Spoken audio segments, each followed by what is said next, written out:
వ్యవసాయ కమిషనరేట్ కార్యాలయం వద్ద ఆందోళనకు దిగిన తెలంగాణ టీడీపీ నేతలను పోలీసులు అరెస్ట్ చేశారు. రావుల, పెద్దిరెడ్డి, రేవంత్ రెడ్డిలతో పాటు ఇతర టీడీపీ నాయకులను పోలీసులు అరెస్ట్ చేశారు. దీంతో వ్యవసాయ కమిషనరేట్ వద్ద ఉద్రిక్త పరిస్థితులు నెలకొన్నాయి. మిర్చి రైతులకు ప్రభుత్వం వెంటనే న్యాయం చేయాలని టీడీపీ నేతలు డిమాండ్ చేశారు. కనీస మద్దతు ధర కల్పించాలన్నారు.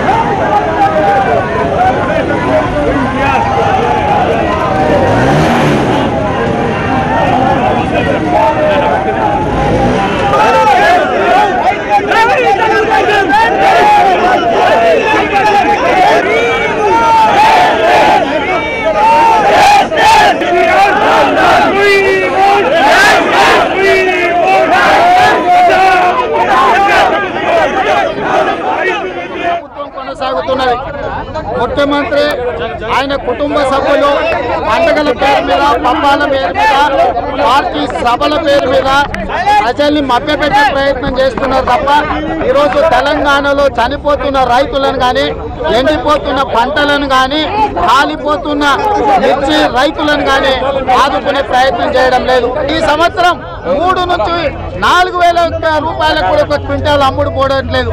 కానీ ఈనాడు ముఖ్యమంత్రి గారు మిర్చి రైతులు పంటను తగలబెట్టుకుంటుంటే, మొత్తం పిచ్చి పంటను కూడా తగలబెడుతుంటే, మార్కెట్ యార్డ్లలో మిర్చి కొనుగోలు చేయకపోతే లక్షల క్వింటాలు మార్కెట్ యార్డ్లలో మూనుగుతుంటే కనీసం ఒక్క మంత్రి కూడా మార్కెట్ యార్డ్లను పర్యటించిన పాపాన పోలే.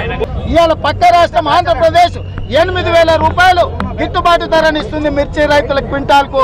1,500 రూపాయలు పక్క రాష్ట్రం గతంలో అమ్ముకున్న పంటలకు కూడా ఈ రోజు మనకు బోనస్ ఇచ్చి 1,500 రూపాయలు క్వింటాల్కు పక్క రాష్ట్రం ఇస్తుంది.